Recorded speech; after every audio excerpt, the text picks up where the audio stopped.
Rich Dad, Poor Dad. What the rich teach their kids about money that the poor and middle class do not. By Robert T. Kiyosaki. Chapter 1. Lesson 1. The rich don't work for money. The poor and the middle class work for money. The rich have money work for them. Dad, can you tell me how to get rich? My dad put down the evening paper. Why do you want to get rich, son? Because today Jimmy's mom drove up in their new Cadillac and they were going to their beach house for the weekend. He took 3 of his friends, but Mike and I weren't invited. They told us we weren't invited because we were poor kids. They did? My dad asked incredulously. Yeah, they did, I replied in a hurt tone. My dad silently shook his head, pushed his glasses up the bridge of his nose, and went back to reading the paper. I stood waiting for an answer. The year was 1956. I was 9 years old. By some twist of fate, I attended the same public school where the rich people sent their kids. We were primarily a sugar plantation town. The managers of the plantation and the other affluent people, such as doctors, business owners, and bankers, sent their children to this elementary school. After grade 6, their children were generally sent off to private schools. Because my family lived on one side of the street, I went to this school. Had I lived on the other side of the street, I would have gone to a different school with kids from families more like mine.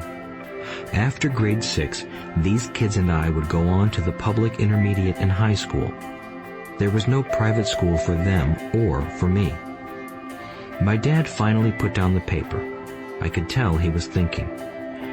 Well, son, he began slowly, if you want to be rich, you have to learn to make money. How do I make money? I asked. Well, use your head, son, he said, smiling. Even then, I knew that really meant, that's all I'm going to tell you, or, I don't know the answer, so don't embarrass me. A partnership is formed. The next morning, I told my best friend, Mike, what my dad had said. As best as I could tell, Mike and I were the only poor kids in this school. Mike was also in this school by a twist of fate. Someone had drawn a jog in the line for the school district, and we wound up in school with the rich kids. We weren't really poor, but we felt as if we were because all the other boys had new baseball gloves, new bicycles, new everything. Mom and Dad provided us with the basics, like food and shelter and clothes, but that was about it. My dad used to say, if you want something, work for it. We wanted things, but there was not much work available for 9-year-old boys. So what do we do to make money? Mike asked. I don't know, I said, but do you want to be my partner? He agreed, and so on that Saturday morning, Mike became my first business partner. We spent all morning coming up with ideas on how to make money. Occasionally, we talked about all the cool guys at Jimmy's beach house having fun. It hurt a little, but that hurt was good, because it inspired us to keep thinking of a way to make money. Finally, that afternoon, a bolt of lightning struck. It was an idea Mike got from a science book he had read. Excitedly, we shook hands, and the partnership now had a business. For the next several weeks, Mike and I ran around our neighborhood, knocking on doors and asking our neighbors if they would save their toothpaste tubes for us. With puzzled looks, most adults consented with a smile. Some asked us what we were doing, to which we replied, we can't tell you. It's a business secret. My mom grew distressed as the weeks wore on. We had selected a site next to her washing machine as the place we would stockpile our raw materials. In a brown cardboard box that at one time held ketchup bottles, our little pile of used toothpaste tubes began to grow. Finally, my mom put her foot down. The sight of her neighbor's messy, crumpled, used toothpaste tubes had gotten to her. What are you boys doing? She asked. And I don't want to hear again that it's a business secret. Do something with this mess or I'm going to throw it out. Mike and I pleaded and begged, explaining that we would soon have enough and then we would begin production. We informed her that we were waiting on a couple of neighbors to finish their toothpaste so we could have their tubes. Mom granted us a 1-week extension. The date to begin production was moved up, and the pressure was on. My first partnership was already being threatened with an eviction notice by my own mom. It became Mike's job to tell the neighbors to quickly use up their toothpaste, saying their dentist wanted them to brush more often anyway. I began to put together the production line. One day, my dad drove up with a friend to see 2 9-year-old boys in the driveway with a production line operating at full speed. There was fine white powder everywhere. On a long table were small milk cartons from school, and our family's hibachi grill was glowing with red-hot coals at maximum heat. Dad walked up cautiously, having to park the car at the base of the driveway since the production line blocked the carport. As he and his friend got closer, they saw a steel pot sitting on top of the coals in which the toothpaste tubes were being melted down. In those days, toothpaste did not come in plastic tubes. The tubes were made of lead, so once the paint was burned off, the tubes were dropped in the small steel pot. They melted until they became liquid, and with my mom's pot holders, we poured the lead through a small hole in the top of the milk cartons. The milk cartons were filled with plaster of Paris. White powder was everywhere. In my haste, I had knocked the bag over, and the entire area looked like it had been hit by a snowstorm. The milk cartons were the outer containers for plaster of Paris molds.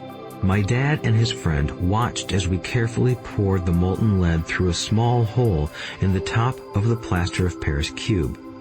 "Careful," my dad said. I nodded without looking up. Finally, once the pouring was through, I put the steel pot down and smiled at my dad.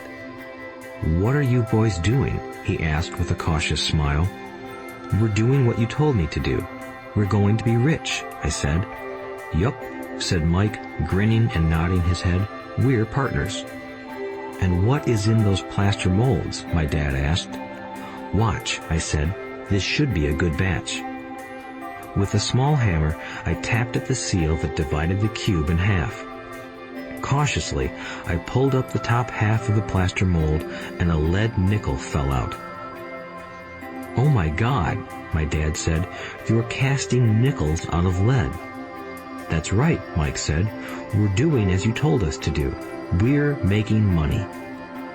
My dad's friend turned and burst into laughter. My dad smiled and shook his head. Along with a fire and a box of spent toothpaste tubes, in front of him were 2 little boys covered with white dust, smiling from ear to ear. He asked us to put everything down and sit with him on the front step of our house. With a smile, he gently explained what the word counterfeiting meant. Our dreams were dashed. "You mean this is illegal?" asked Mike in a quivering voice. "Let them go," my dad's friend said. "They might be developing a natural talent." My dad glared at him. "Yes, it is illegal," my dad said gently, "but you boys have shown great creativity and original thought. Keep going. I'm really proud of you." Disappointed, Mike and I sat in silence for about 20 minutes before we began cleaning up our mess. The business was over on opening day. Sweeping the powder up, I looked at Mike and said, "I guess Jimmy and his friends are right. We are poor." My father was just leaving as I said that. "Boys," he said, "you're only poor if you give up. The most important thing is that you did something. Most people only talk and dream of getting rich. You've done something. I'm very proud of the 2 of you. I will say it again. Keep going. Don't quit." Mike and I stood there in silence. They were nice words, but we still did not know what to do. "So how come you're not rich, Dad?" I asked. "Because I chose to be a school teacher. School teachers really don't think about being rich. We just like to teach. I wish I could help you, but I really don't know how to make money." Mike and I turned and continued our cleanup. "I know," said my dad. If you boys want to learn how to be rich, don't ask me. Talk to your dad, Mike." "My dad?" asked Mike with a scrunched-up face. "Yeah, your dad," repeated my dad with a smile. "Your dad and I have the same banker, and he raves about your father. He's told me several times that your father is brilliant when it comes to making money." "My dad?" Mike asked again in disbelief. "Then how come we don't have a nice car and a nice house like the rich kids at school?" "A nice car and a nice house don't necessarily mean you're rich or you know how to make money," my dad replied. "Jimmy's dad works for the sugar plantation. He's not much different from me. He works for a company and I work for the government. The company buys the car for him. The sugar company is in financial trouble and Jimmy's dad may soon have nothing. Your dad is different, Mike. He seems to be building an empire, and I suspect in a few years he will be a very rich man." With that, Mike and I got excited again. With new vigor, we began cleaning up the mess caused by our now defunct first business. As we were cleaning, we made plans for how and when to talk to Mike's dad. The problem was that Mike's dad worked long hours and often did not come home until late. His father owned warehouses, a construction company, a chain of stores, and 3 restaurants. It was the restaurants that kept him out late. Mike caught the bus home after we had finished cleaning up. He was going to talk to his dad when he got home that night and ask him if he would teach us how to become rich. Mike promised to call as soon as he had talked to his dad, even if it was late. The phone rang at 8:30 p.m. "Okay," I said, "next Saturday." I put the phone down. Mike's dad had agreed to meet with us. On Saturday, I caught the 7:30 a.m. bus to the poor side of town. The lessons begin. Mike and I met with his dad that morning at 8 o'clock. He was already busy, having been at work for more than an hour. His construction supervisor was just leaving in his pickup truck as I walked up to his simple, small, and tidy home. Mike met me at the door. "Dad's on the phone, and he said to wait on the back porch," Mike said as he opened the door. The old wooden floor creaked as I stepped across the threshold of the aging house. There was a cheap mat just inside the door. The mat was there to hide the years of wear from countless footsteps that the floor had supported. Although clean, it needed to be replaced. I felt claustrophobic as I entered the narrow living room that was filled with old, musty, overstuffed furniture that today would be collector's items. Sitting on the couch were 2 women, both a little older than my mom. Across from the women sat a man in workman's clothes. He wore khaki slacks and a khaki shirt, neatly pressed but without starch, and polished work boots. He was about 10 years older than my dad. They smiled as Mike and I walked past them toward the back porch. I smiled back shyly. "Who are those people?" I asked. "Oh, they work for my dad. The older man runs his warehouses, and the women are the managers of the restaurants.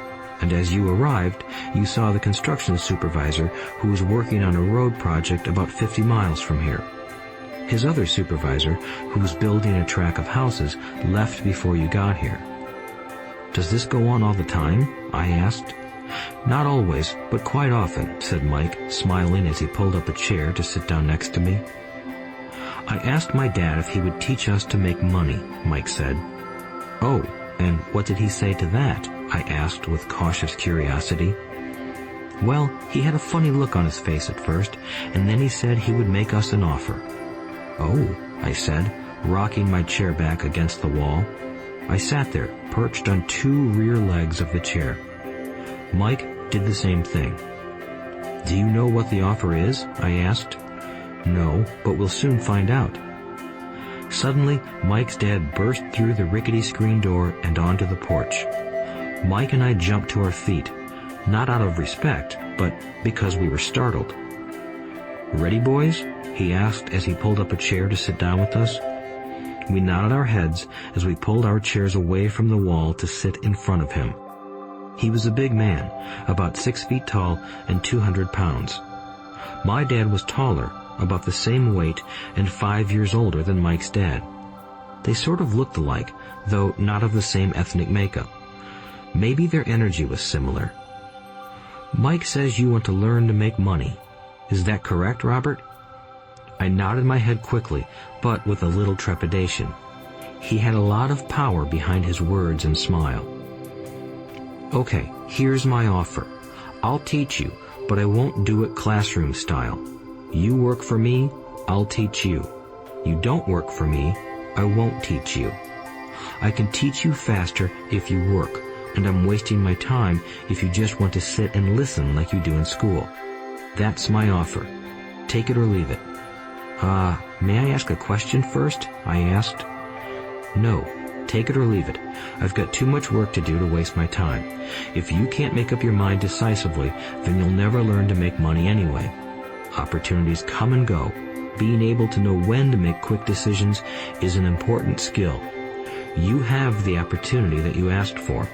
School is beginning, or it's over in 10 seconds, Mike's dad said with a teasing smile. "Take it," I said. "Take it," said Mike. "Good," said Mike's dad. "Mrs. Martin will be by in 10 minutes. After I'm through with her, you'll ride with her to my superette and you can begin working. I'll pay you 10 cents an hour and you'll work 3 hours every Saturday." "But I have a softball game today," I said. Mike's dad lowered his voice to a stern tone. "Take it or leave it," he said. "I'll take it," I replied, choosing to work and learn instead of playing. 30 cents later. By 9 a.m. that day, Mike and I were working for Mrs. Martin. She was a kind and patient woman. She always said that Mike and I reminded her of her 2 grown sons. Although kind, she believed in hard work and kept us moving. We spent 3 hours taking canned goods off the shelves, brushing each can with a feather duster to get the dust off, and then restacking them neatly. It was excruciatingly boring work.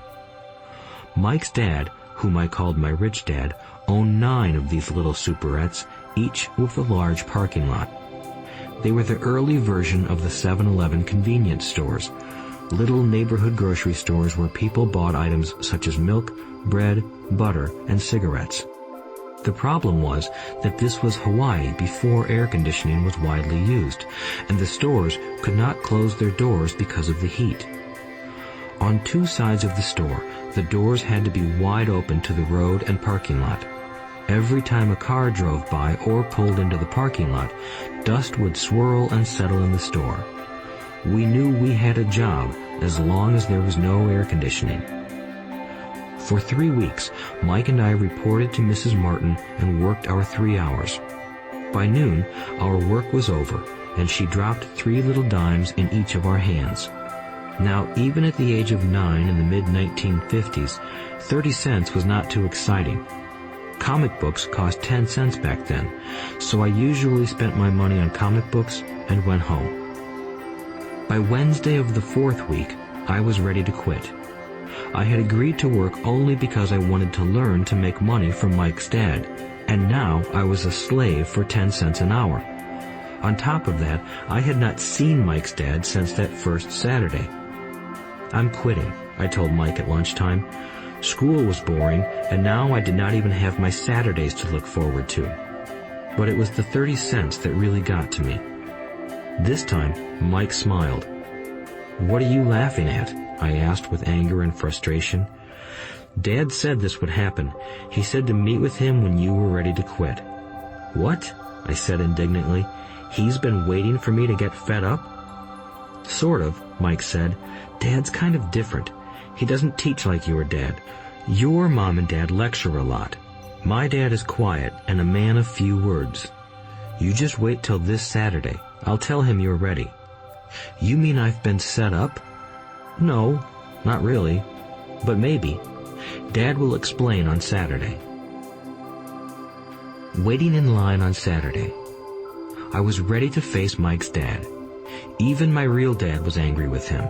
My real dad, the one I called the poor one, thought that my rich dad was violating child labor laws and should be investigated. My educated poor dad told me to demand what I deserve, at least 25 cents an hour. My poor dad told me that if I did not get a raise, I was to quit immediately. "You don't need that damn job anyway," said my poor dad with indignation. At 8 o'clock Saturday morning, I walked through the door of Mike's house when Mike's dad opened it. "Take a seat and wait in line," he said as I entered. He turned and disappeared into his little office next to a bedroom. I looked around the room and didn't see Mike anywhere. Feeling awkward, I cautiously sat down next to the same two women who were there 4 weeks earlier. They smiled and slid down the couch to make room for me. 45 minutes went by, and I was steaming. The two women had met with him and left 30 minutes earlier. An older gentleman was in there for 20 minutes and was also gone. The house was empty, and here I sat in a musty, dark living room on a beautiful, sunny Hawaiian day, waiting to talk to a cheapskate who exploited children. I could hear him rustling around the office, talking on the phone, and ignoring me. I was ready to walk out, but for some reason, I stayed. Finally, 15 minutes later, at exactly 9 o'clock, Rich Dad walked out of his office, said nothing, and signaled with his hand for me to enter. "I understand you want a raise or you're going to quit," Rich Dad said as he swiveled in his office chair. "Well, you're not keeping your end of the bargain," I blurted out, nearly in tears. It was really frightening for me to confront a grown-up. "You said that you would teach me if I worked for you. Well, I've worked for you. I've worked hard. I've given up my baseball games to work for you, but you haven't kept your word, and you haven't taught me anything. You are a crook like everyone in town thinks you are. You're greedy. You want all the money and don't take care of your employees. You made me wait and don't show me any respect. I'm only a little boy, but I deserve to be treated better." Rich Dad rocked back in his swivel chair, hands up to his chin, and stared at me. "Not bad," he said. "In less than a month, you sound like most of my employees." "What?" I asked. Not understanding what he was saying, I continued with my grievance. "I thought you were going to keep your end of the bargain and teach me. Instead, you want to torture me? That's cruel. That's really cruel." "I am teaching you," Rich Dad said quietly. "What have you taught me?" "Nothing," I said angrily. "You haven't even talked to me once since I agreed to work for peanuts. 10 cents an hour. Ha! I should notify the government about you. We have child labor laws, you know. My dad works for the government, you know." "Wow," said Rich Dad. "Now you sound just like most of the people who used to work for me. People I've either fired or who have quit." "So, what do you have to say?" I demanded, feeling pretty brave for a little kid. "You lied to me. I've worked for you, and you have not kept your word. You haven't taught me anything." "How do you know that I've not taught you anything?" asked Rich Dad calmly. "Well, you've never talked to me. I've worked for 3 weeks, and you have not taught me anything," I said with a pout. "Does teaching mean talking or a lecture?" Rich Dad asked. "Well, yes," I replied. "That's how they teach you in school," he said, smiling. "But that is not how life teaches you, and I would say that life is the best teacher of all. Most of the time, life does not talk to you. It just sort of pushes you around.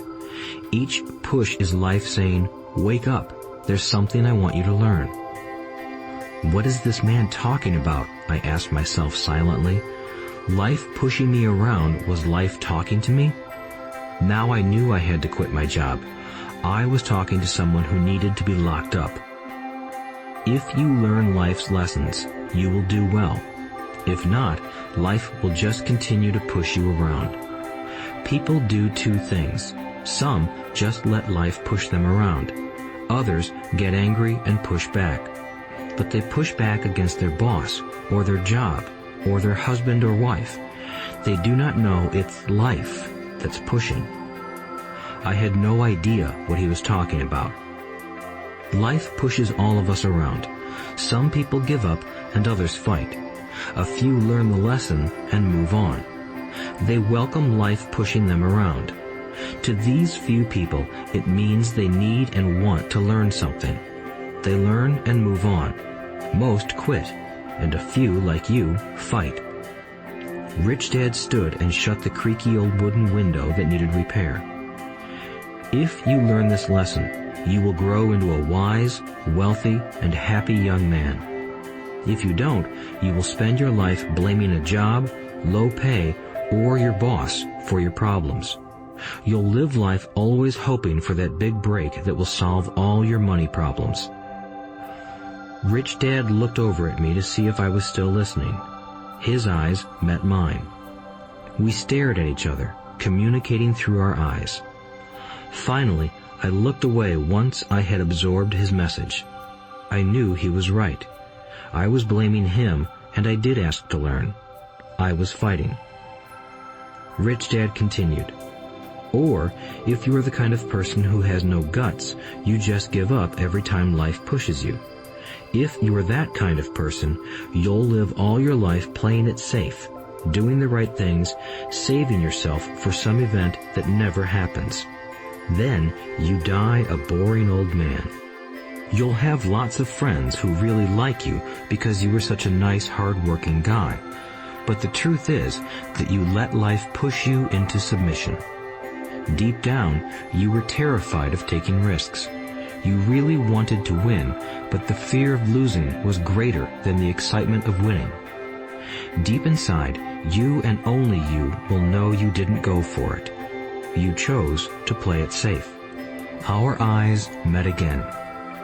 "You've been pushing me around?" I asked. "Some people might say that," smiled Rich Dad. "I would say that I just gave you a taste of life." "What taste of life?" I asked, still angry, but now curious and ready to learn. "You boys are the first people that have ever asked me to teach them how to make money. I have more than 150 employees, and not one of them has asked me what I know about money.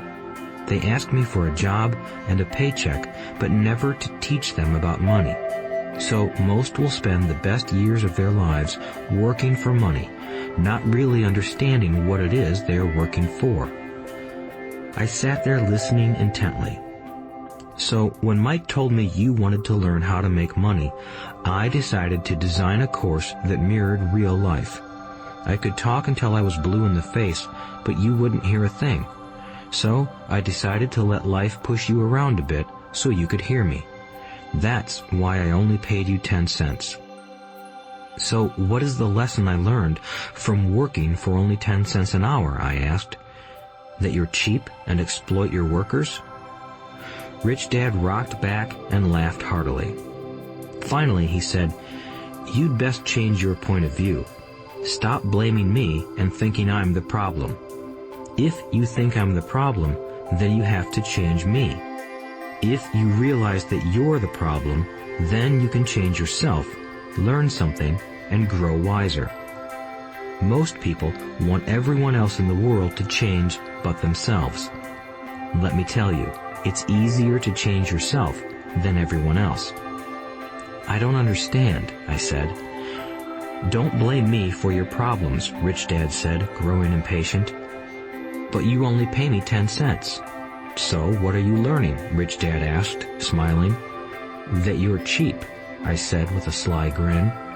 "See, you think I'm the problem," said Rich Dad. "But you are. Well, keep that attitude and you'll learn nothing. Keep the attitude that I'm the problem, and what choices do you have? Well, if you don't pay me more or show me more respect and teach me, I'll quit." "Well put," Rich Dad said, "and that's exactly what most people do. They quit and go looking for another job, a better opportunity and higher pay, actually thinking that this will solve the problem. In most cases, it won't." "So what should I do?" I asked. "Just take this measly 10 cents an hour and smile?" Rich Dad smiled. "That's what the other people do. But that's all they do, waiting for a raise, thinking that more money will solve their problems. Most just accept it, and some take a second job working harder, but again, accepting a small paycheck. I sat staring at the floor, beginning to understand the lesson Rich Dad was presenting. I could sense it was a taste of life. Finally, I looked up and asked, "So what will solve the problem?" "This," he said, leaning forward in his chair and tapping me gently on the head. "This stuff between your ears."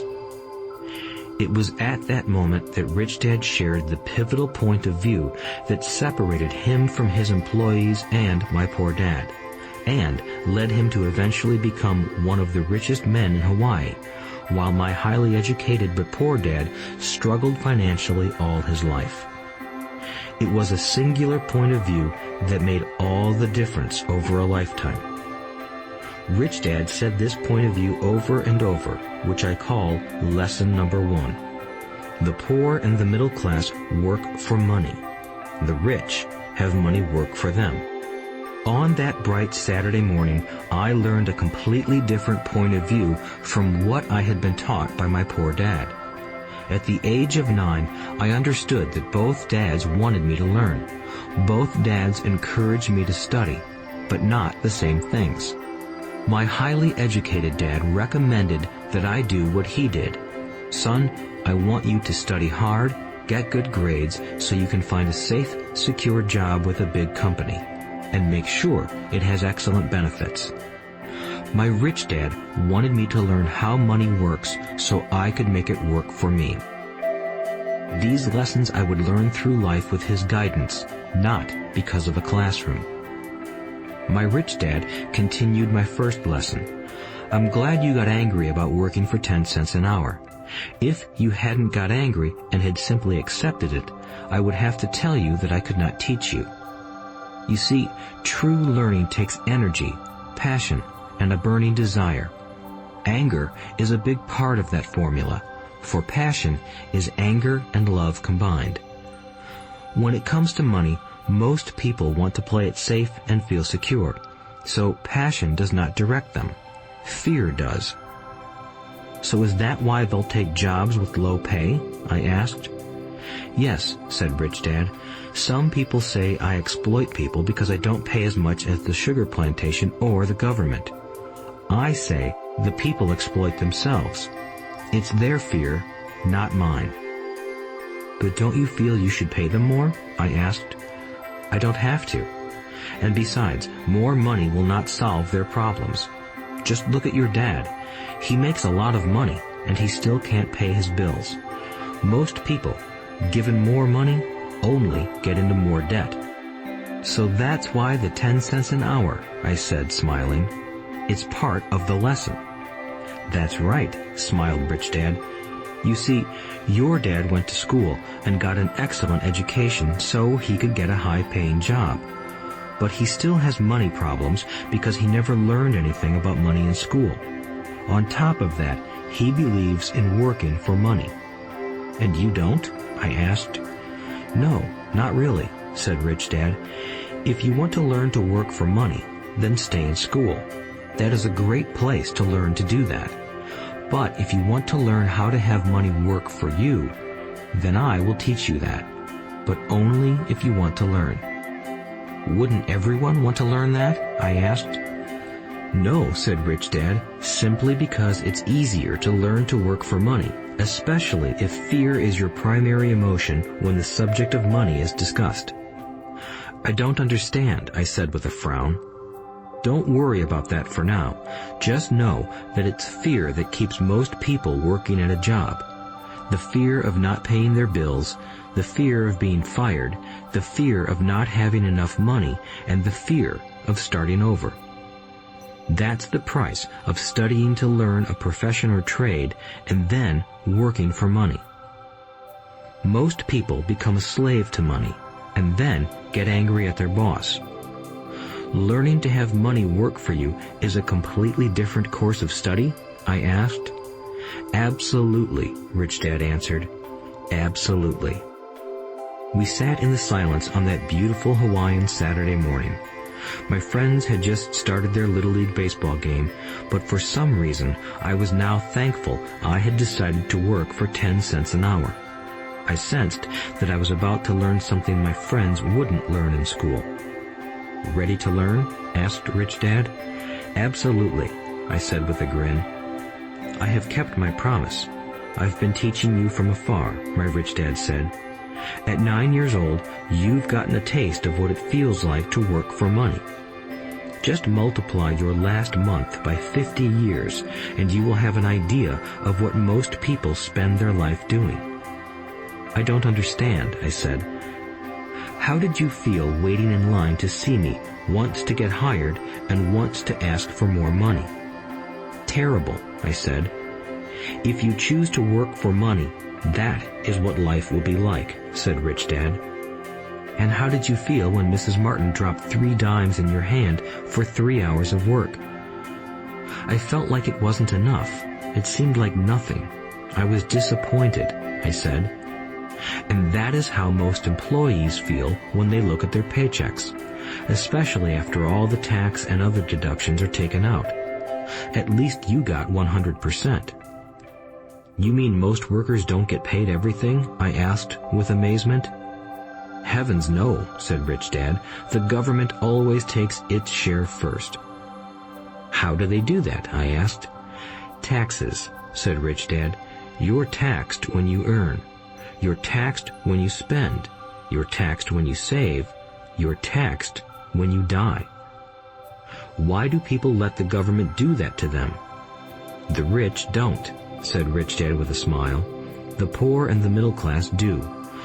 I'll bet you that I earn more than your dad, yet he pays more in taxes. How can that be? I asked. At my age, that made no sense to me. Why would someone let the government do that to them? Rich Dad rocked slowly and silently in his chair, just looking at me. Ready to learn? He asked. I nodded my head slowly.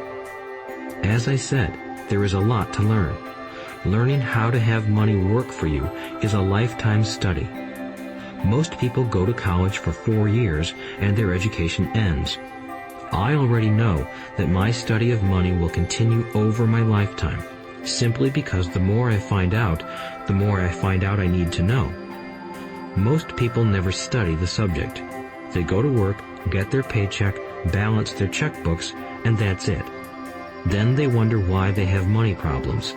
They think that more money will solve the problem, and don't realize that it's their lack of financial education that is the problem. So my dad has tax problems because he doesn't understand money? I asked, confused. Look, said Rich Dad, taxes are just one small section on learning how to have money work for you. Today, I just wanted to find out if you still have the passion to learn about money. Most people don't. They want to go to school, learn a profession, have fun at their work, and earn lots of money. One day they wake up with big money problems, and then they can't stop working. That's the price of only knowing how to work for money instead of studying how to have money work for you. So, do you still have the passion to learn? Asked Rich Dad. I nodded my head. Good, said Rich Dad. Now get back to work. This time, I will pay you nothing. What? I asked in amazement. You heard me. Nothing. You will work the same 3 hours every Saturday, but this time you will not be paid 10 cents per hour. You said you wanted to learn to not work for money, so I'm not going to pay you anything. I couldn't believe what I was hearing. I've already had this conversation with Mike, and he's already working, dusting and stacking canned goods for free. You better hurry and get back there. That's not fair, I shouted. You've got to pay something. You said you wanted to learn. If you don't learn this now, you'll grow up to be like the 2 women and the older man sitting in my living room, working for money and hoping I don't fire them. Or, like your dad, earning lots of money only to be in debt up to his eyeballs, hoping more money will solve the problem. If that's what you want, I'll go back to our original deal of 10 cents an hour. Or you can do what most adults do. Complain that there is not enough pay, quit, and go looking for another job. But what do I do? I asked. Rich Dad tapped me on the head. Use this, he said. "If you use it well, you will soon thank me for giving you an opportunity, and you will grow into a rich man." I stood there, still not believing what a raw deal I was handed. I came to ask for a raise, and somehow I was instead working for nothing. Rich Dad tapped me on the head again and said, "Use this. Now, get out of here and get back to work." Lesson number 1. The rich don't work for money. I didn't tell my poor dad I wasn't being paid. He wouldn't have understood, and I didn't want to try to explain something I didn't understand myself.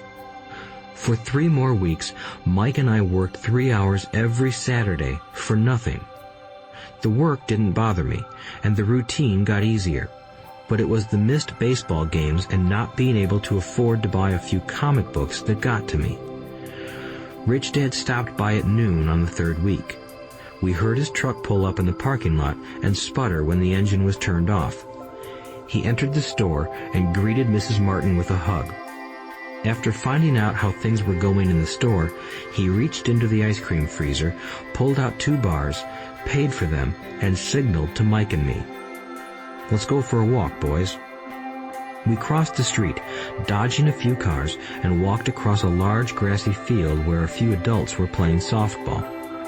Sitting down at a lone picnic table, he handed Mike and me the treats. "How's it going, boys?" "Okay," Mike said. I nodded in agreement. "Learn anything yet?" Rich Dad asked. Mike and I looked at each other, shrugged our shoulders, and shook our heads in unison. Avoiding one of life's biggest traps. Well, you boys had better start thinking. You're staring at one of life's biggest lessons. If you learn it, you'll enjoy a life of great freedom and security. If you don't, you'll wind up like Mrs. Martin and most of the people playing softball in this park. They work very hard for little money, clinging to the illusion of job security and looking forward to a 3-week vacation each year and maybe a skimpy pension after 45 years of service. If that excites you, I'll give you a raise to 25 cents an hour. But these are good, hard-working people. Are you making fun of them? I demanded. A smile came over Rich Dad's face. Mrs. Martin is like a mother to me. I would never be that cruel. I may sound unkind because I'm doing my best to point something out to the 2 of you. I want to expand your point of view so you can see something most people never have the benefit of seeing because their vision is too narrow. Most people never see the trap they are in. Mike and I sat there, uncertain of his message. He sounded cruel, yet we could sense he was trying to drive home a point. With a smile, Rich Dad said, "Doesn't that 25 cents an hour sound good? Doesn't it make your heart beat a little faster?" I shook my head no, but it really did. 25 cents an hour would be big bucks to me. "Okay, I'll pay you $1 an hour," Rich Dad said, with a sly grin. Now my heart started to race. My brain was screaming, "Take it, take it." I could not believe what I was hearing. Still, I said nothing. "Okay, $2 an hour." My little brain and heart nearly exploded.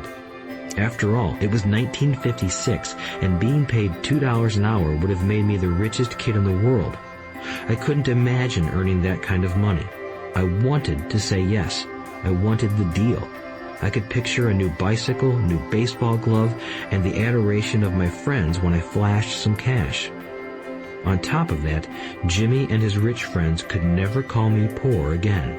But somehow, my mouth stayed shut. The ice cream had melted and was running down my hand. Rich Dad was looking at 2 boys staring back at him, eyes wide open and brains empty. He was testing us, and he knew there was a part of our emotions that wanted to take the deal. He understood that every person has a weak and needy part of their soul that can be bought, and he knew that every individual also had a part of their soul that was resilient and could never be bought. It was only a question of which one was stronger. "Okay, $5 an hour." Suddenly, I was silent. Something had changed.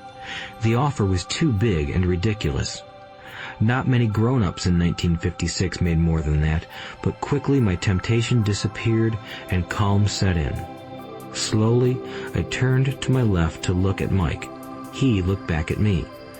The part of my soul that was weak and needy was silenced. The part of me that had no price took over. I knew Mike had gotten to that point too. "Good," said Rich Dad softly.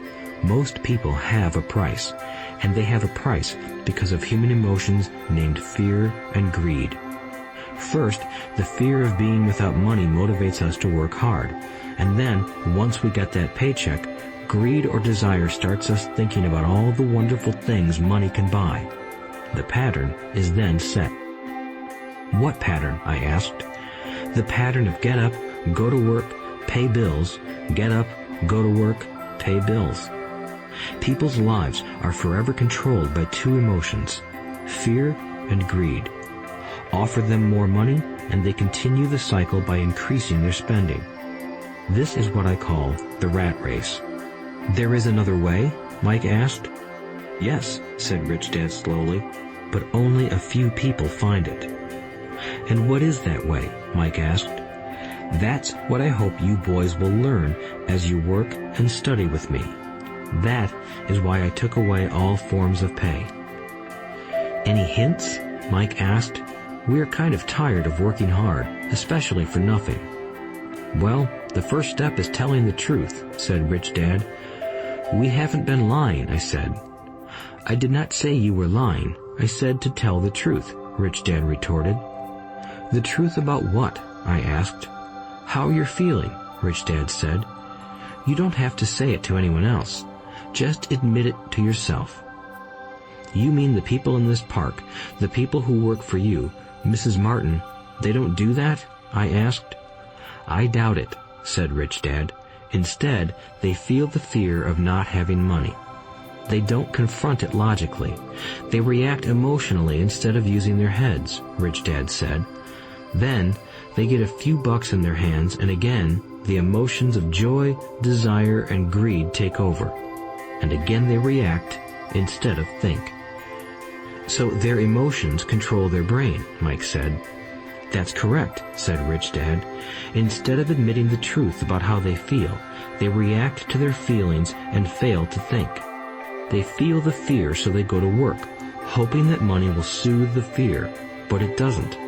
It continues to haunt them, and they return to work, hoping again that money will calm their fears, and again it doesn't.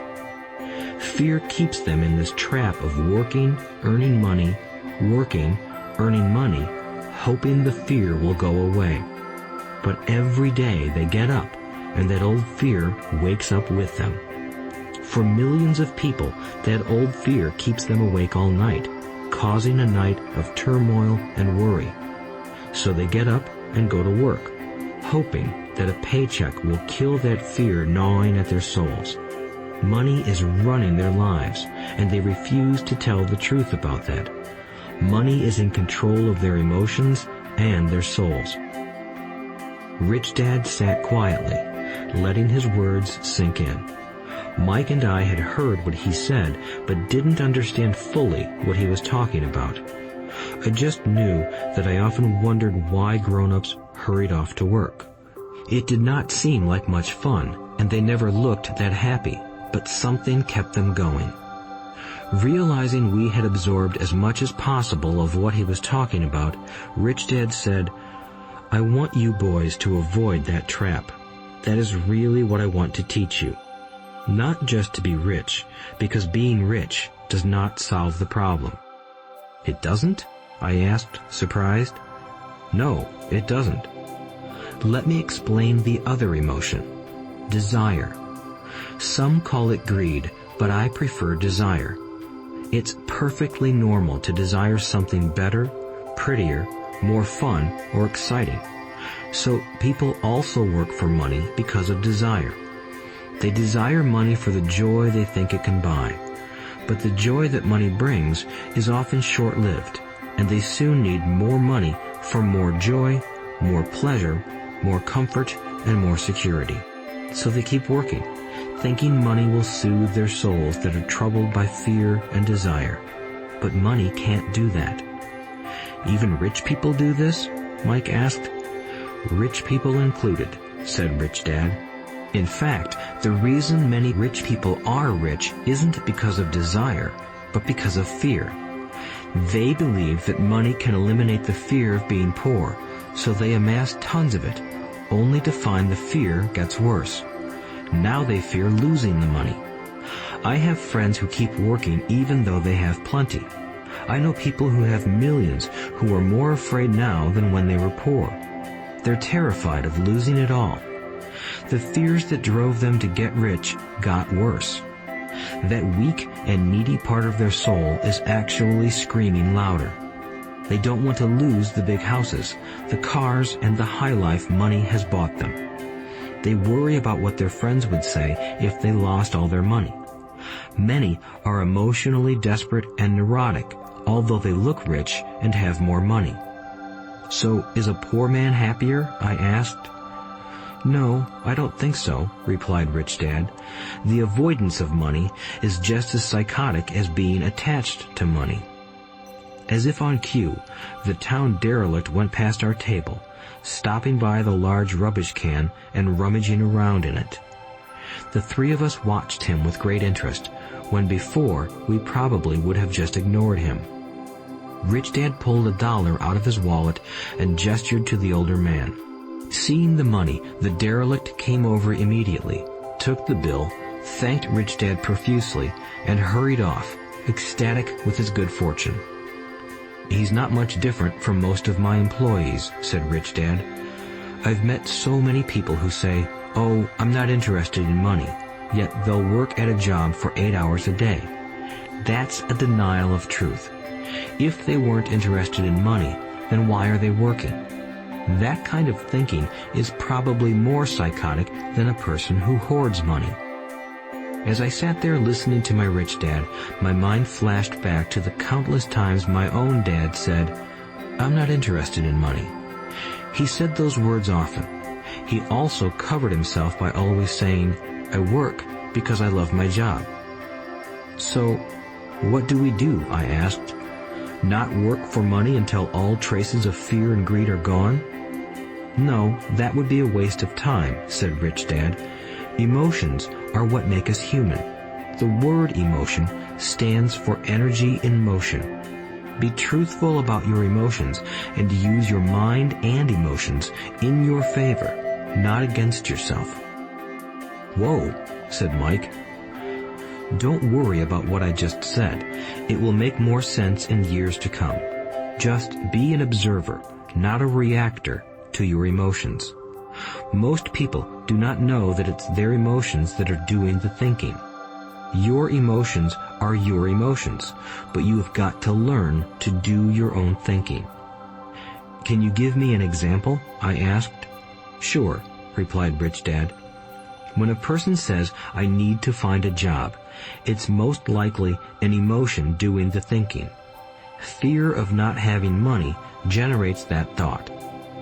But people do need money if they have bills to pay, I said. Sure they do, smiled Rich Dad. All I'm saying is that it's fear that is all too often doing the thinking.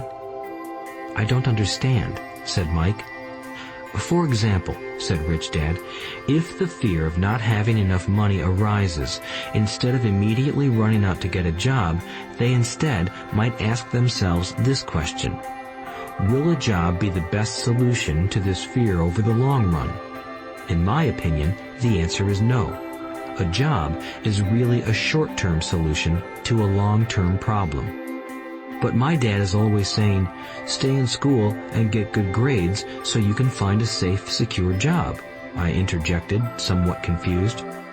Yes, I understand he says that, said Rich Dad, smiling. Most people recommend that, and it's a good path for most people. But people make that recommendation primarily out of fear. You mean my dad says that because he's afraid? Yes, said Rich Dad. He's terrified that you won't earn enough money and won't fit into society. Don't get me wrong. He loves you and wants the best for you. I too believe an education and a job are important, but it won't handle the fear. You see, that same fear that makes him get up in the morning to earn a few bucks is the fear that is causing him to be so fanatical about your going to school. So what do you recommend? I asked.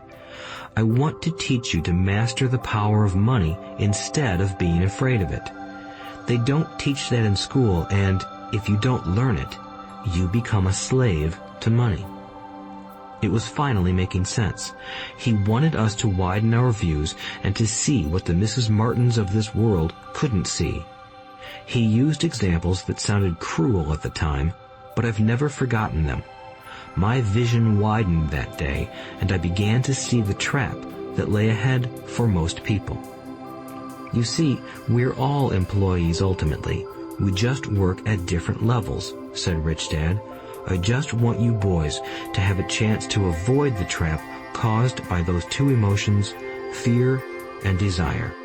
Use them in your favor, not against you. That's what I want to teach you. I'm not interested in just teaching you to make a pile of money. That won't handle the fear or desire. If you don't first handle fear and desire, and you get rich, you'll only be a highly paid slave.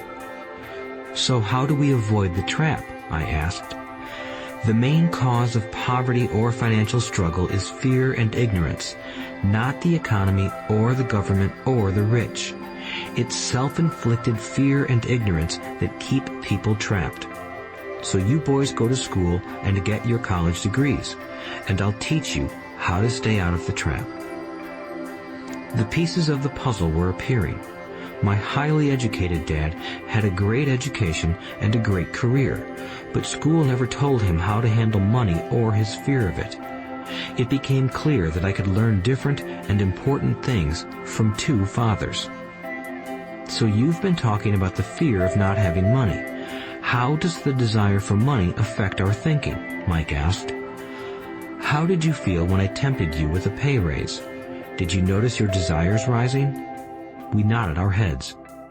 By not giving in to your emotions, you were able to delay your reactions and think. That is important. We will always have emotions of fear and greed. From here on in, it's imperative for you to use those emotions to your advantage, and for the long term to not let your emotions control your thinking. Most people use fear and greed against themselves. That's the start of ignorance. Most people live their lives chasing paychecks, pay raises, and job security because of the emotions of desire and fear, not really questioning where those emotion-driven thoughts are leading them. It's just like the picture of a donkey dragging a cart with its owner dangling a carrot just in front of its nose. The donkey's owner may be going where he wants to, but the donkey is chasing an illusion. Tomorrow, there will only be another carrot for the donkey. You mean the moment I pictured a new baseball glove, candy, and toys, that's like a carrot to a donkey? Mike asked. Yes, and as you get older, your toys get more expensive. A new car, a boat, and a big house to impress your friends, said Rich Dad with a smile. Fear pushes you out the door, and desire calls to you. That's the trap. So what's the answer? Mike asked. What intensifies fear and desire is ignorance. That is why rich people with lots of money often have more fear the richer they get. Money is the carrot, the illusion. If the donkey could see the whole picture, it might rethink its choice to chase the carrot. Rich Dad went on to explain that a human's life is a struggle between ignorance and illumination. He explained that once a person stops searching for information and self-knowledge, ignorance sets in. That struggle is a moment-to-moment decision to learn to open or close one's mind. Look, school is very important. You go to school to learn a skill or profession to become a contributing member of society. Every culture needs teachers, doctors, mechanics, artists, cooks, business people, police officers, firefighters, and soldiers. Schools train them so society can thrive and flourish, said Rich Dad. Unfortunately, for many people, school is the end, not the beginning. There was a long silence.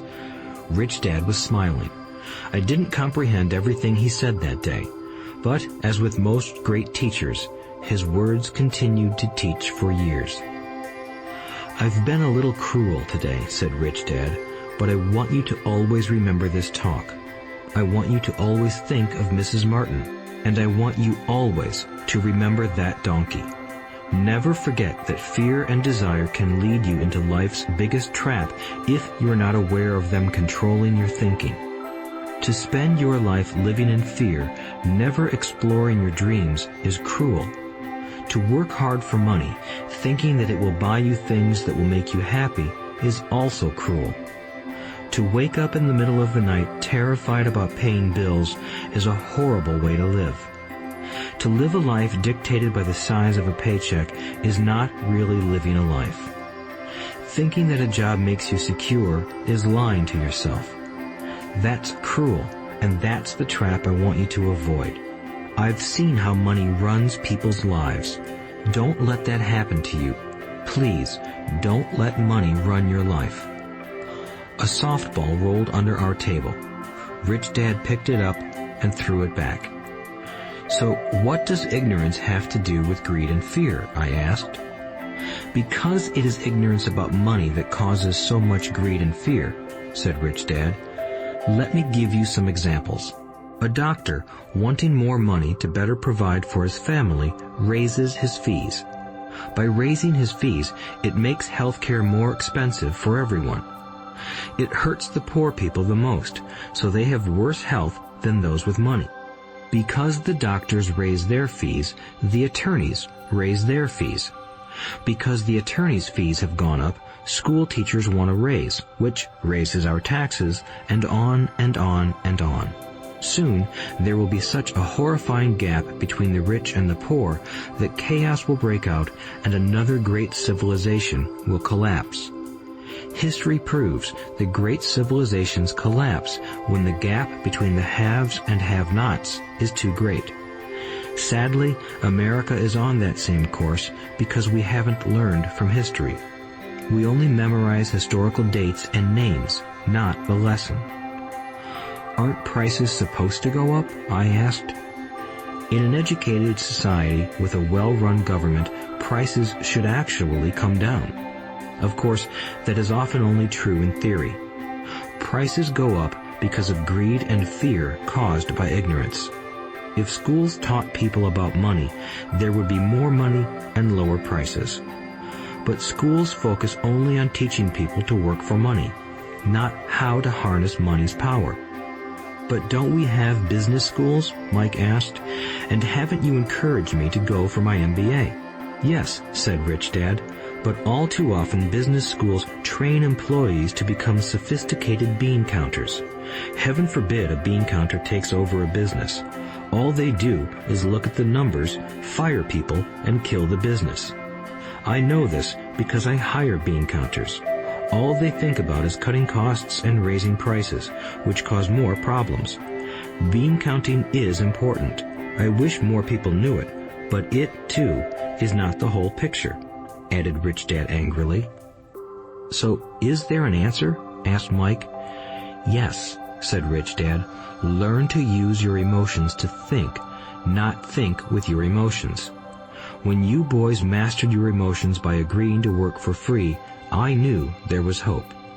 When you again resisted your emotions when I tempted you with more money, you were again learning to think in spite of being emotionally charged.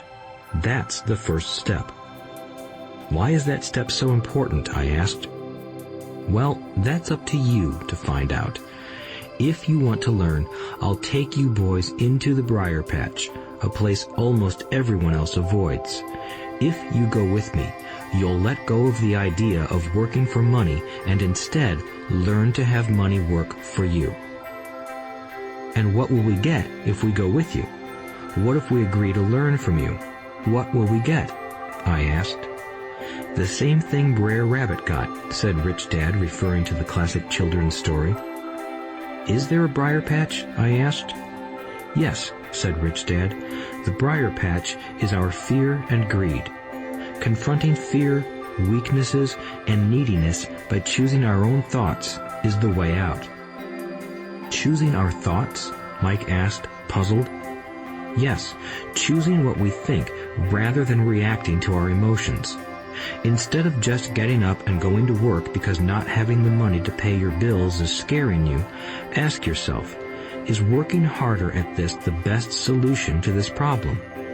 Most people are too afraid to rationally think things through and instead run out the door to a job they hate. The tar baby is in control. That's what I mean by choosing your thoughts. And how do we do that? Mike asked. That's what I will teach you. I'll teach you to have a choice of thoughts rather than a knee-jerk reaction, like gulping down your morning coffee and running out the door. Remember what I said before. A job is only a short-term solution to a long-term problem. Most people have only one problem in mind, and it's short-term. It's the bills at the end of the month, the tar baby. Money controls their lives, or should I say the fear and ignorance about money controls it. So they do as their parents did. They get up every day and go work for money, not taking the time to ask the question, is there another way? Their emotions now control their thinking, not their heads. Can you tell the difference between emotions thinking and the head thinking? Mike asked. Oh yes, I hear it all the time, said Rich Dad. I hear things like, well, everyone has to work, or the rich are crooks, or I'll get another job, I deserve this raise, you can't push me around, or I like this job because it's secure. No one asks, is there something I'm missing here? Which would break through the emotional thought and give you time to think clearly. As we headed back to the store, Rich Dad explained that the rich really did make money. They did not work for it. He went on to explain that when Mike and I were casting 5-cent pieces out of lead, thinking we were making money, we were very close to thinking the way the rich think. The problem was that creating money is legal for the government and banks to do, but illegal for us to do. There are legal ways to create money from nothing, he told us. Rich Dad went on to explain that the rich know that money is an illusion, truly like the carrot for the donkey. It's only out of fear and greed that the illusion of money is held together by billions of people who believe that money is real. It's not. Money is really made up. It is only because of the illusion of confidence and the ignorance of the masses that this house of cards stands. He talked about the gold standard that America was on, and that each dollar bill was actually a silver certificate.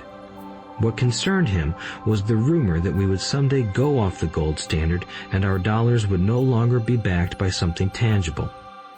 If that happens, boys, all hell will break loose. The poor, the middle class, and the ignorant will have their lives ruined simply because they will continue to believe that money is real and that the company they work for, or the government, will look after them. We really did not understand what he was saying that day, but over the years, it made more and more sense. Seeing what others miss.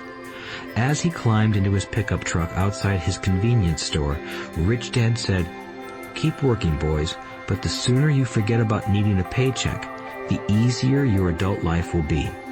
Keep using your brain, work for free, and soon your mind will show you ways of making money far beyond what I could ever pay you. You will see things that other people never see. Most people never see these opportunities because they're looking for money and security, so that's all they get. The moment you see one opportunity, you'll see them for the rest of your life. The moment you do that, I'll teach you something else. Learn this, and you'll avoid one of life's biggest traps." Mike and I picked up our things from the store and waved goodbye to Mrs. Martin. We went back to the park, to the same picnic bench, and spent several more hours thinking and talking. We spent the next week at school thinking and talking too. For 2 more weeks, we kept thinking talking, and working for free. At the end of the second Saturday, I was again saying goodbye to Mrs. Martin and looking at the comic book stand with a longing gaze. The hard thing about not even getting 30 cents every Saturday was that I didn't have any money to buy comic books. Suddenly, as Mrs. Martin said goodbye to Mike and me, I saw her do something I'd never seen her do before. Mrs. Martin was cutting the front page of the comic book in half. She kept the top half of the comic book cover and threw the rest of the book into a large cardboard box. When I asked her what she did with the comic books, she said, "I throw them away. I give the top half of the cover back to the comic book distributor for credit when he brings in the new comics. He's coming in an hour." Mike and I waited for an hour. Soon, the distributor arrived, and I asked him if we could have the comic books. To my delight, he said, "You can have them if you work for this store and do not resell them." Remember our old business partnership? Well, Mike and I revived it. Using a spare room in Mike's basement, we began piling hundreds of comic books in that room. Soon, our comic book library was open to the public. We hired Mike's younger sister, who loved to study, to be head librarian. She charged each child 10 cents admission to the library, which was open from 2:30 p.m. to 4:30 p.m. every day after school.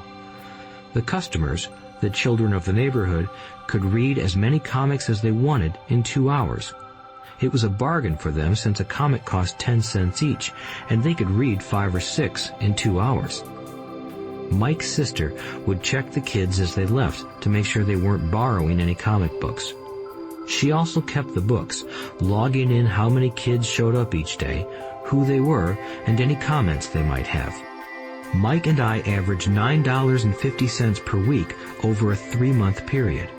We paid his sister $1 a week and allowed her to read the comics for free, which she rarely did since she was always studying. Mike and I kept our agreement by working in the store every Saturday and collecting all the comic books from the different stores. We kept our agreement to the distributor by not selling any comic books. We burned them once they got too tattered.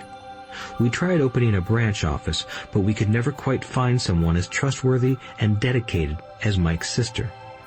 At an early age, we found out how hard it was to find good staff. 3 months after the library first opened, a fight broke out in the room.